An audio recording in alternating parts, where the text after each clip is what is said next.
SFI പ്രവർത്തകൻ ധീരജ് രാജേന്ദ്രൻ കുത്തേറ്റ് മരിച്ചതിൽ പുതിയ വെളിപ്പെടുത്തലുകളുമായി മുൻ യൂത്ത് കോൺഗ്രസ് പ്രവർത്തകൻ.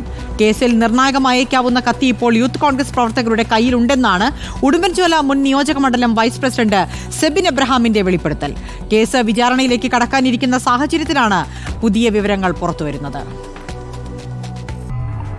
2022 ജനുവരി 10 തീയതിയാണ് ഇടുക്കി എഞ്ചിനീയറിംഗ് കോളേജിലെ തെരഞ്ഞെടുപ്പുമായി ബന്ധപ്പെട്ടുണ്ടായ സംഘർഷത്തിൽ SFI പ്രവർത്തകൻ ധീരജ് കുത്തേറ്റ് മരിക്കുന്നത്.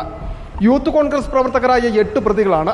600 പേജുള്ള കുറ്റപത്രം പോലീസ് കോടതിയിൽ സമർപ്പിച്ച വിചാരണയിലേക്ക് നീങ്ങുന്ന ഘട്ടത്തിലും കേസിലെ സുപ്രധാന തെളിവായ ധീരജിനെ കുത്താൻ ഉപയോഗിച്ച കത്തി ഇന്നും കണ്ടെത്താൻ കഴിഞ്ഞിട്ടില്ല.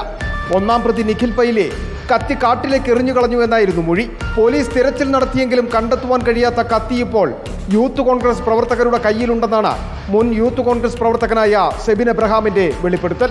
ഡോറിന്റെ ബോട്ടിൽ ഹോൾഡർ ഇരിക്കുന്ന ഇതിന്റെ ഇപ്പുറത്തെ ഗ്യാപ്പിൽ നിന്നൊരു കത്തി എടുത്ത് എന്നെ കാണിച്ചു. അതിന്റെ അടയാളങ്ങളൊക്കെ കൃത്യമായിട്ട് എനിക്ക് ഓർമ്മയുണ്ട്. പോലീസ് ഇവരുടെ കത്തി ഇരിക്കുമ്പോൾ പോലീസ് അവിടെ കിടന്ന് തപ്പിയിട്ടും ഇവർക്ക് ഈ കത്തി കിട്ടാനുള്ള സാഹചര്യം ഇല്ലല്ലോ. കത്തി കൈവശം വെച്ചിരിക്കുന്നവരുടെ പേരുകൾ പോലീസ് ചോദിച്ചാൽ വെളിപ്പെടുത്തുമെന്നും സെബിൻ പറയുന്നു.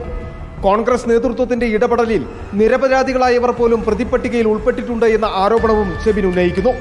2-ാം പ്രതി ജെറിൻ ജോജോ, 3-ാം പ്രതി ടോണി, 8-ാം പ്രതി അലൻ എന്നിവർക്ക് കേസുമായി നേരിട്ട് ബന്ധമില്ലാത്തവരാണ് എന്നാണ് സെബിന്റെ ആരോപണം. റിപ്പോർട്ടർ, ഇടുക്കി.